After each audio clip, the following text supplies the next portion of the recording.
A land of lakes and mountains. A bridge at the edge of empire. Our perception of medieval Switzerland is probably somewhat distorted. Farmers who became soldiers. Soldiers all Europe began to fear. Warriors who held back an emperor. You'd kill them as fast as you could, there's no doubt about it. Medieval war. A roll of the dice. The bones of the dead. You lose, you die, you never go home. It was just a slaughter, it was a disaster. In the shadow of mountains, no quarter asked or given. The skulls of Dornach. The medieval world. The 5th to the 15th century. Tim Sutherland is one of Britain's most experienced archaeologists. He and a team of specialists try to understand medieval life by exploring the realm of the medieval dead. We have a classic view of the storybook medieval life. We don't hear the stories about the common man trying to keep his family alive. Archaeologically speaking, we can now focus in on the medieval dead people. You couldn't help almost look through their eyes thinking, what did they see? How did they die?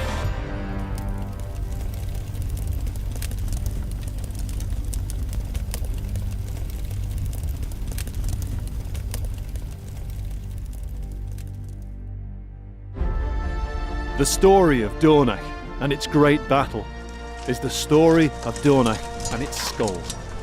It was fought in 1499, at the very end of the medieval period, and it marked the end of a very bloody war. Yet it was also the beginning of something, the long struggle to national awareness and independence of the country of Switzerland. The price was high in lives, borne as ever by everyday people, farmers, peasants. Yet also by the men who fought, who left behind their valleys and homes to take their place in harm's way and play the deadly game of hazard that was the soldier's life in medieval times. We'll delve into the life of the soldier in this world. Whether they fought for money or drink, or for something greater, the remains left to us now are the same. We'll investigate why and how some of them fought. And we'll try to bring new light to the strange story of the bones of men who died fighting in a savage battle more than 600 years ago. Who were these men whose only remains now are the skulls of Dornach? The traces of the ones who went before are all around us. Our ancestors and forebears of the Middle Ages. Whether they were kings or peasants, they left their mark. The structures they built, castles and cathedrals, the things they made, the weapons they fought with, the graves in which they lay. Rarely, if ever, do we see among us in plain sight the remains of the individuals themselves. Yet in a street in a small town in the heart of Europe, they're a part of everyday life, the medieval dead.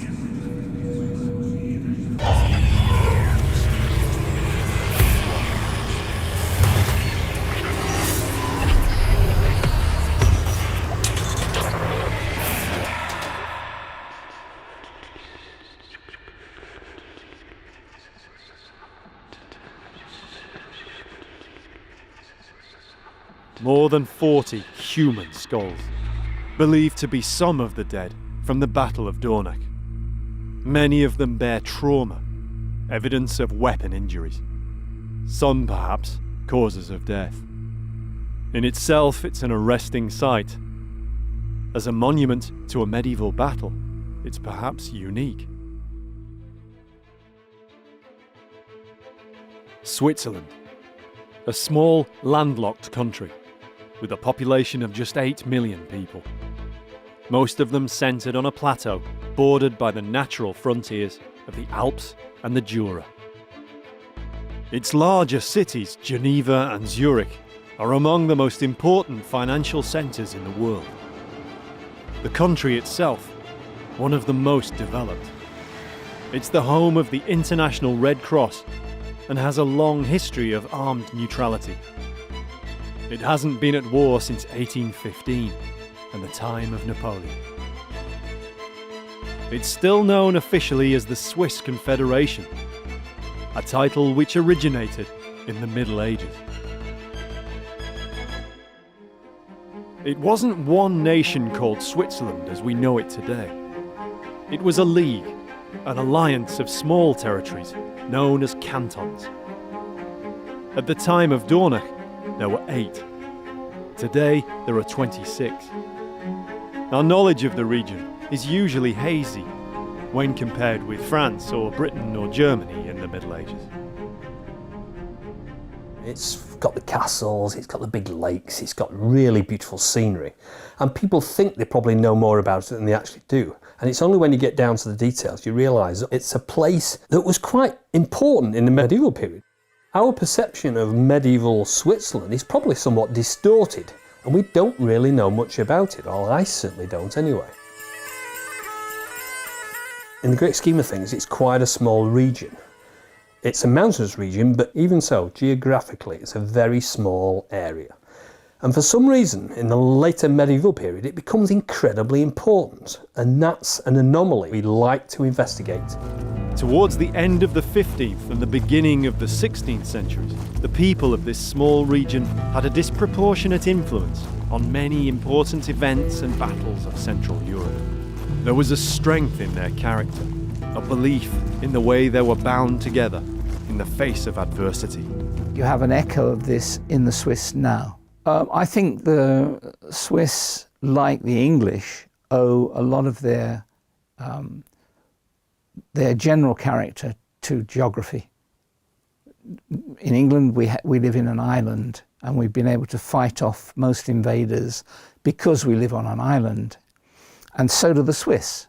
They live in a sort of island of lakes and mountains, and by being united and getting all the people together, they have fought off invaders and threats. Tim has come to Switzerland to find out more about this character, the country, and its extraordinary place in medieval history. The Battle of Dornach was the final act in a conflict that began 7 months before.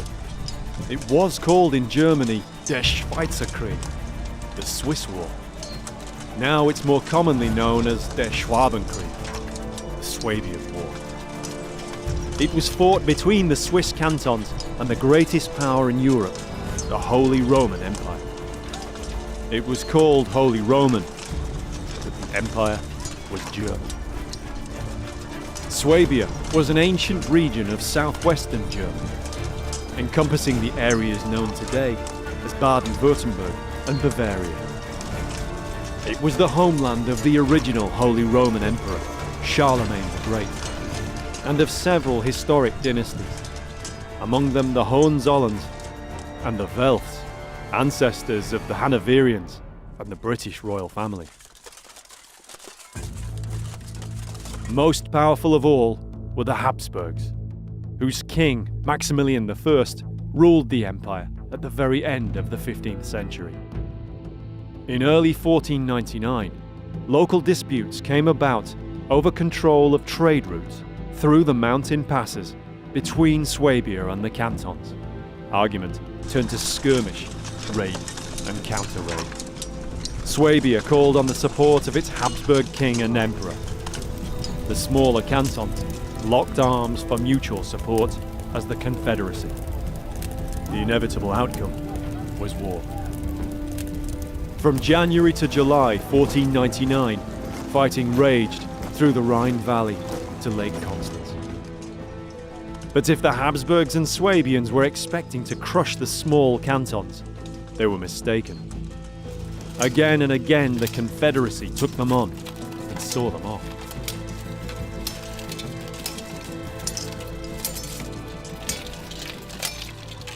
On July the 19th, 1499, an imperial army of around 16,000 men attacked Solothurn, intending to besiege and capture the important frontier castle at Dornach. Instead, 3 days later, on July the 22nd, they suffered a shocking, total defeat. No surrender was taken. Even the imperial wounded were killed. Hundreds, perhaps thousands of bodies lay strewn across the landscape, from the castle to the bridge and beyond. Tim's here in Dornach to see for himself the scene of the battle. Hans Viertli is the curator of Dornach's museum. He's here to show Tim around. Hello, Hans. Hi, nice to meet you. Nice to meet yes, you. The historical place. Yeah. Yeah, okay. So this is the bridge? This is the And- bridge. It's not the original bridge, but the original bridge was a wooden bridge. This is the place where the only bridge for a lot of kilometers stood, and this is the only bridge for the people coming from France and the backland up to the center of Switzerland. So this was Right. So it's an important river crossing. It was an important river crossing because here was the commercial place. So the castle is on the hill behind us there. Yes, yes. Dornach, or Dornach Castle, dominates the view over the Birs River Valley for miles around. The imperial commander Heinrich von Fürstenberg knew that Swiss cannons up here could shoot down to harass his troops as they approached.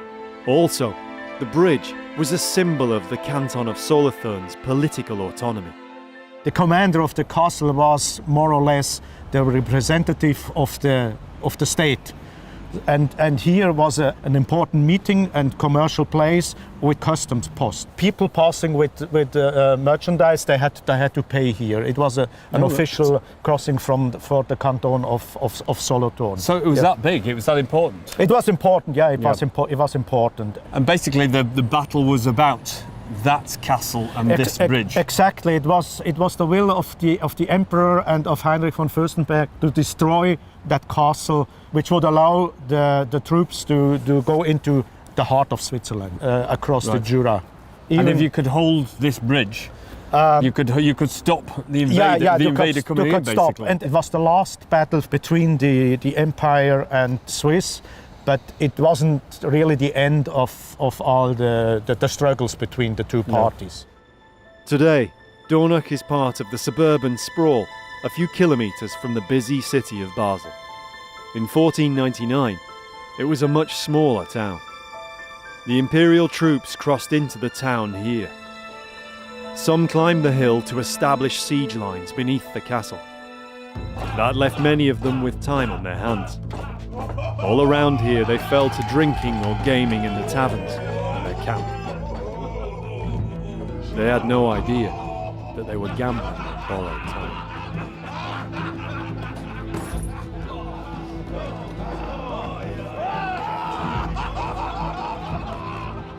Hans is an expert in coins and artifacts of the classical world, but he's always been involved with the story of Dornach and its little-known battle.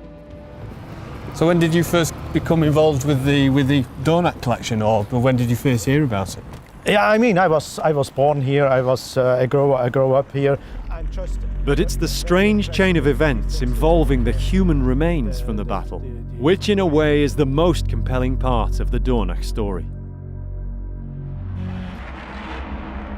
After a medieval battle, there's often a discernible pattern of events concerning the disposal of the dead. Tim knows this from his work excavating the mass grave of the Battle of Towton in northern England. Thousands of dead were buried on the battlefield in pits. Then some years later, they were dug up again and reburied in consecrated ground, with a dedicated chapel. It's a pattern he's also seen at Aljubrota in Portugal, and is probably common at many other European battlefields of the Middle Ages. But Dornach was different. Part of the after-battle pattern fits, but with one major difference. Because they're still here, for all to see. The battlefield dead. This is the first time that Tim's seen them.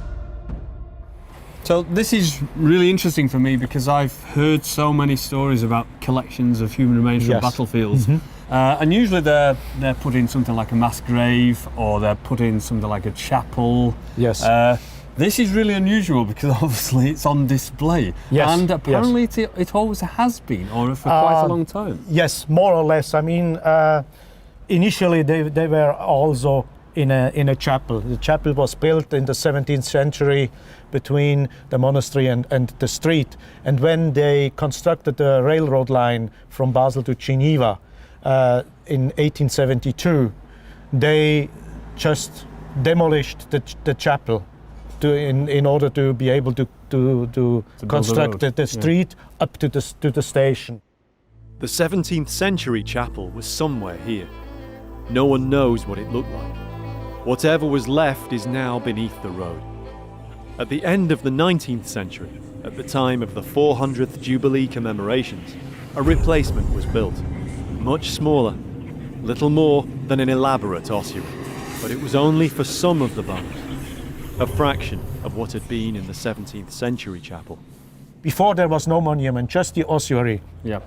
But if you see photographs of the old ossuary, It's quite a tall there's one, quite a pyramid of skulls. But then, half a century later, the layout was redeveloped again in 1949, when the large, expressionist monument was created to celebrate modern Switzerland's independence. And the unique story of Dornach's bones continued. When they built the monument in 1949, that initial ossuary was demolished, and just a few of the skulls were integrated, presented here with the monument. The rest were stored. And these have been here ever since? Yeah, since 49, yes. Right. It's very unusual to have these on display to the general public. For us, it's nothing unusual to see these skulls, and probably today nobody really pays attention to them, even passing by. I mean, a lot of people, they probably do not even know what the monument is for and what the skulls have to do here. I think it's really fitting Yes. that people can actually come up here and contemplate, you know, the memorial, the battle, you know, their own Yes, existence yes, and everything yes, else. yes, And it's yes. in that respect, it's really unusual, but I think it's quite appropriate, really. Life in the small, busy suburb goes on. For someone who spent years searching for the dead from medieval battles, even unearthing them with his own hands, it's taking some time to get used to the monument here. It's very unusual to have a monument of this size and scale, and it's right in the centre of the town. But what's more unusual is that there's a collection of skulls behind, basically in a glass case on the side of the monument. And these skulls are the people who died at the Battle of Dornach. I've heard the stories about the skulls of Dornach. I've read the papers, the archaeological papers. And here they are displaying how they died, basically, and what weapons killed them. You can see the huge sword cuts, slashes across the skulls, and all the depressions and the stab wounds, and it's unbelievable. And to have it on display. One of the interesting questions is who these people are. They're evidently the people who fought in the battle. You can tell that by the skull injuries, but we don't know who they are. Just who these dead represent is a question that will take some answering. As for the mystery of where the rest of them are, Hans has been able to piece together some of the evidence. The regional museum of which he's curator, the Heimat Museum, is based in one of Dornach's oldest churches. After 1949, some of the surplus bones were buried in the churchyard here, marked now by this sculpture. Then, 5 years later, they were on the move yet again. Okay, and then in 54, the bones have been removed and they have been placed in another ossuary down closer to the museum. On the way, they see the churchyard also contains echoes of those earlier, now vanished monuments. So that's the ossuary where they have removed the bones from up here, down here in 54. didn't exist before. So this is the sarcophagus. So you think the long bones are in here? Yes, definitely, yes. They have been removed from the small monument up there and put here in 54. And it says here, wanderers, they still... here are the bones of the heroes from the Battle of Dornach, 1499. The sarcophagus hasn't been opened since, but Hans believes this is the end of the line for the bones that remained in Dornach. The 17th century chapel, 1899, 1949 and 1954. It's curious how these numbers of the Dornach skeletons have moved around the town. But it is similar to how bones from many other medieval battlefields were treated. Inside, there's a clue as to who the dead were. Yeah, and now we have the frescoes on the wall, and here are buried the 3 commanders of the German troops, the imperial troops, Heinrich von Fürstenberg, and 2 of his sub-commanders, Matthias von Kastelwart and the Herr zu Bitsch und zu Lichtenberg. Von Fürstenberg had gone forward to check his artillery positions in the siege lines before Dornach Castle. As you may know, Graf Heinrich von Fürstenberg was one of the first to be killed. People warned him because he didn't put up guards, and when people warned him, he just said, "Why should I put up guards? It will not snow Swiss soldiers here." All across Dornach and the German camp, the Empire's soldiers were at their ease. They expected a long but successful siege. When the Swiss commanders saw how careless the German troops were, they were drinking, they were eating, they had music playing, they were enjoying their life, they were swimming in the river.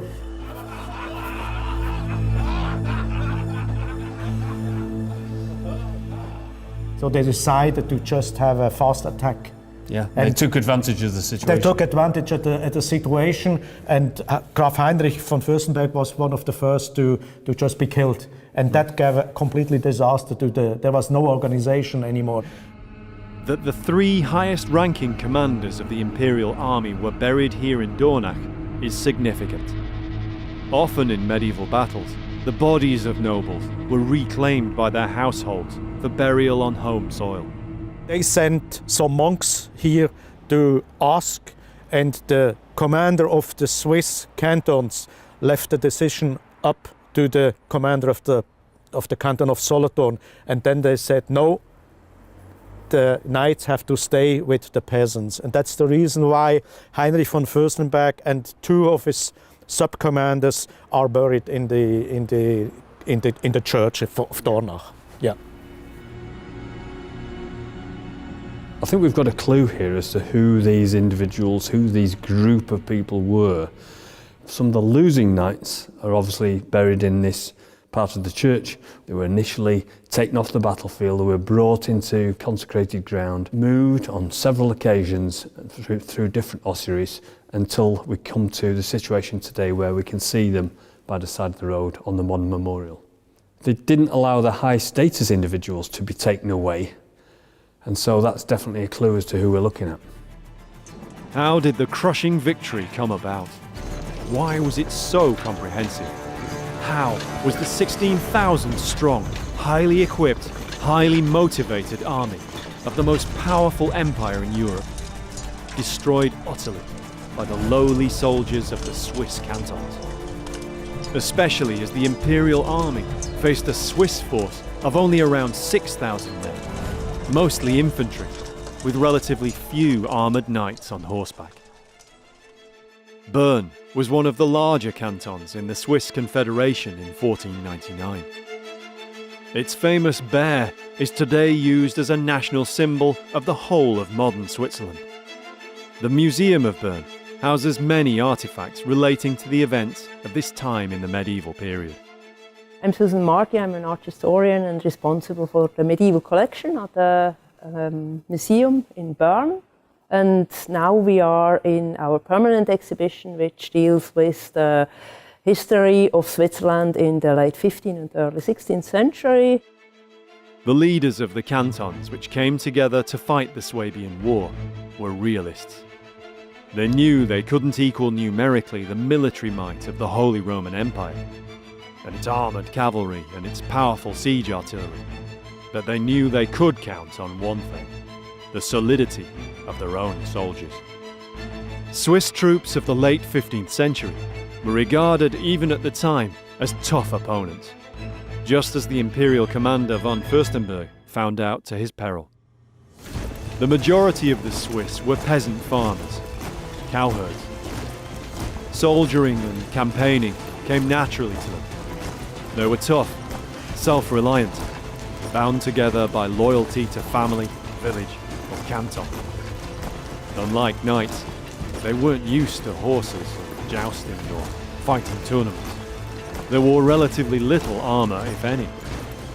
The heart of their strength was not just the weapons they used, long spears, pikes, or polearms, but in the way they fought with them.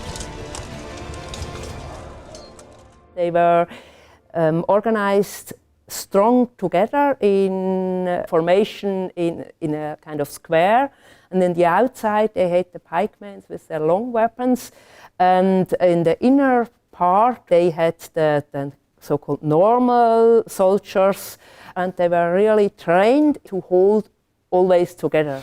Always hold together, even against the best cavalry the Empire could throw at them.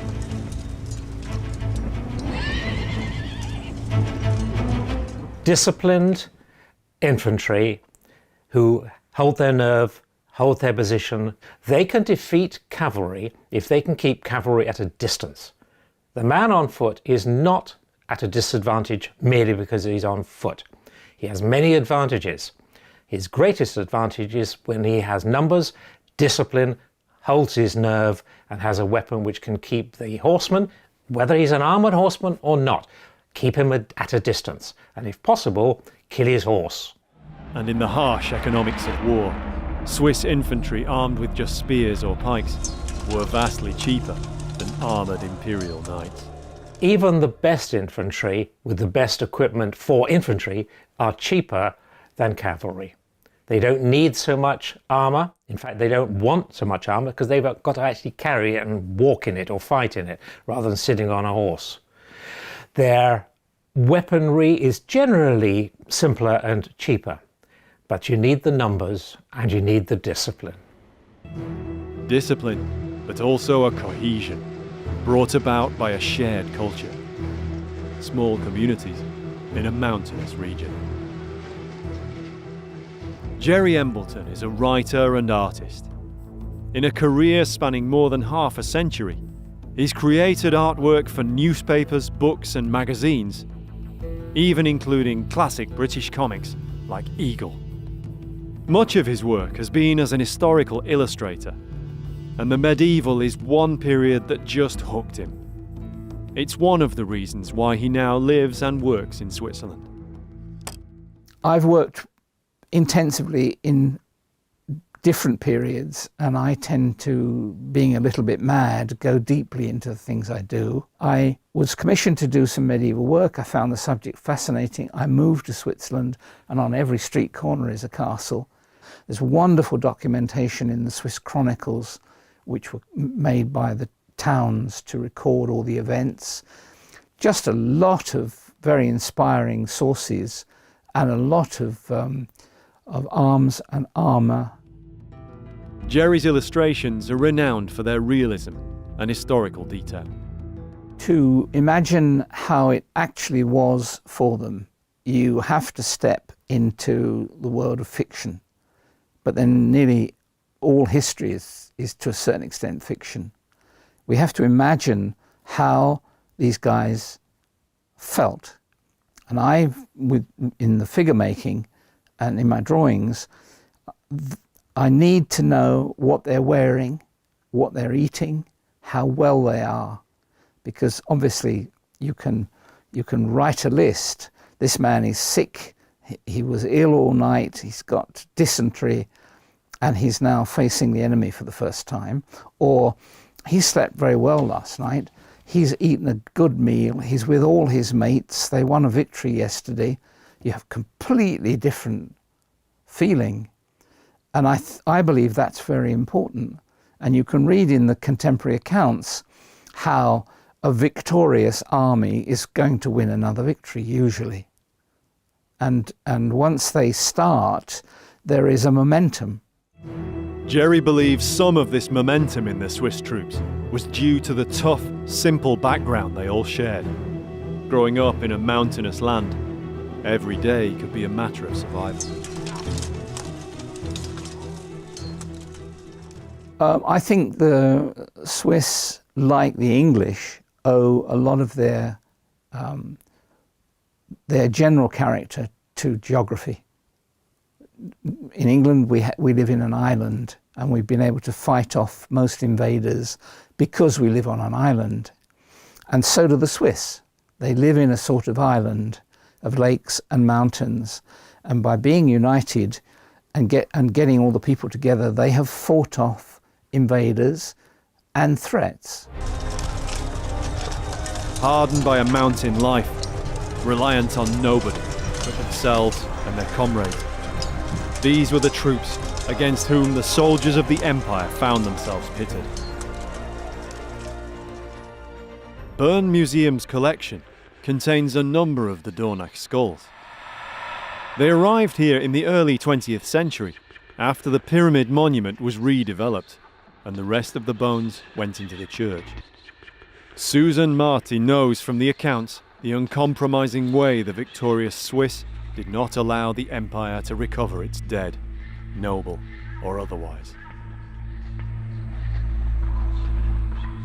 Normally, the losers could bury their own victims right after the battle, but the Swiss did prohibit that, and so these corpses were lying out on the battlefield and could not be buried, which was a very unusual thing even for medieval behavior on the battlefield after a battle. There was more than the usual degree of enmity between opponents in a medieval battle in Europe. Usually, there was at least some trace of decorum, some observance of custom in disposing of the dead. Instead, this was a war in which feelings, particularly among the Swiss cantons, ran strong. It was them against an empire. If they lost, there would likely be no more Swiss cantons. But what of the other missing bones? The skulls left over from the pyramid and the earlier 17th century monuments. One woman has made it her business to try and find out. My name is Christine Cooper, and I'm a physical anthropologist specialized in human remains from archaeological excavations.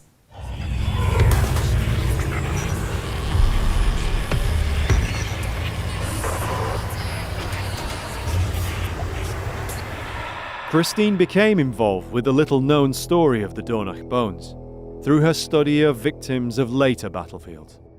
I had been examining battlefield remains from 1799 to Napoleonic Wars, but I wasn't very satisfied with the things I was able to do, and especially with the things I was not able to do, so I wanted to take that step further. I happened to be in Dornach a long time ago, maybe 15 years ago, and I heard that a battle had taken place. And I asked, well, do they have any human remains? But nobody knew at the time. But since that point, I had them on my mind, and I wanted to get hold of them if they did exist. And it turned out they did. Christine was allowed access to analyse the bones at the monument and Dornach Church, but as for the rest, no one seemed to know where they all were. She had to track them down. Eventually, she located more than 100 more individuals in museums and universities across Switzerland. It took years of work, but Christine was eventually to bring all this research together. I wanted to know more about these skulls of Dornach, especially who these people were and what happened to them in 1499. There are many similarities between Christine's findings and Tim's at Towton. Two archaeological contexts, two battles, hundreds of miles apart. These are some of the skulls that we've excavated at Towton. Obviously there are certain parallels between our assemblage and the work you've been looking at, and some of them are incredibly similar.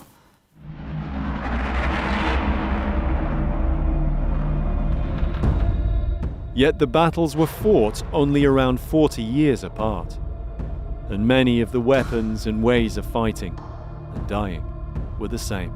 We've also got a significant amount of blunt force trauma, so something like a club or a mace or even a hammer, and that's impacted upon usually the skull as well. So that seems to be similar-ish to what you're getting at Dornach. It is very similar, except that I didn't find that much blunt force trauma. Oh, right. At some cases, but not that many. So that would suggest that these individuals didn't, their death didn't occur by something like a mace or a hammer or something, and it was purely by either blades or stabbing. Yes, most of them. I think I had one or two with massive blunt force, but not many. Right. Most of them had blade wounds that you said, and that was the very biggest part of all injuries. It was mostly these trauma marks, caused apparently by blades, that Christine selected for a careful and ingenious study. So can you talk us through some of these experiments you carried out, please? Okay, I had original weapons of this time copied by a blacksmith, and we just copied the relevant parts, like the blade of swords, halberds, and the points of pikes and similar things. And then we inflicted injuries on a head model, which behaves like a head of a live person, and tried to reconstruct what could have caused these injuries on the Dornach skulls. It depended on the size of the weapon. In the small ones, we were able to drop them onto the head model, and the big ones, we had to fasten them on the bottom, as you can see in this case, and the skull dropped onto the weapon. And so we had a defined weight, a mass that came down, and a defined height, so we could calculate the kinetic energy of each of these injuries.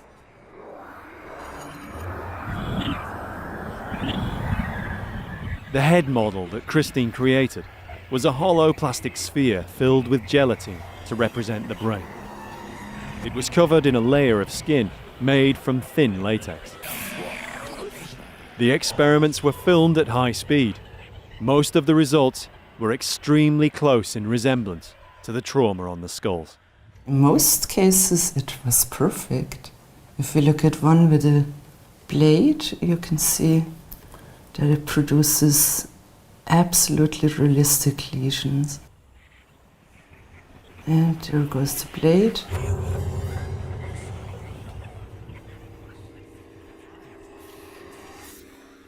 And you see the resulting Looks exactly lesion is exactly what we saw.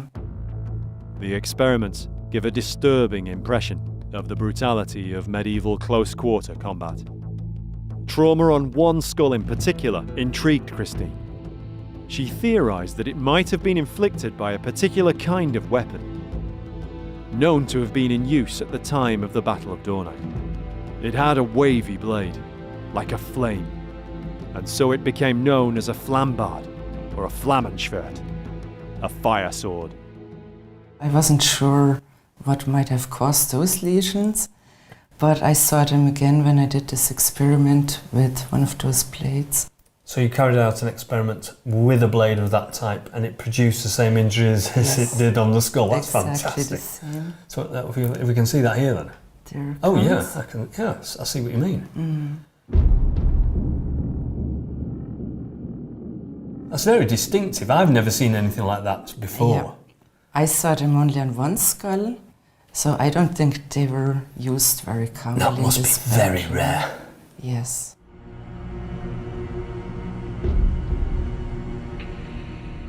But it's fantastic that there's an example of it, and you managed to replicate it as well and produce the same results, which is unbelievable.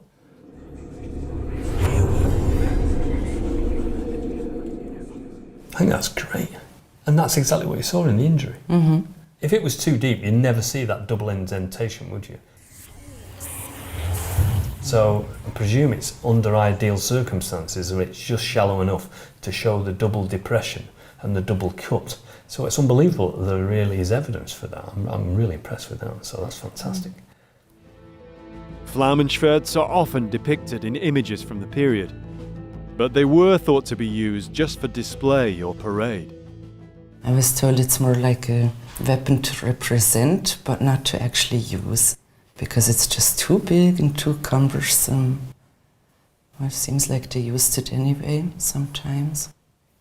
I can't believe you've got evidence of that. When you find something archaeologically, then you've reproduced the classic experiments and produce exactly the same results. But to have the osteological evidence in the first place is unbelievable.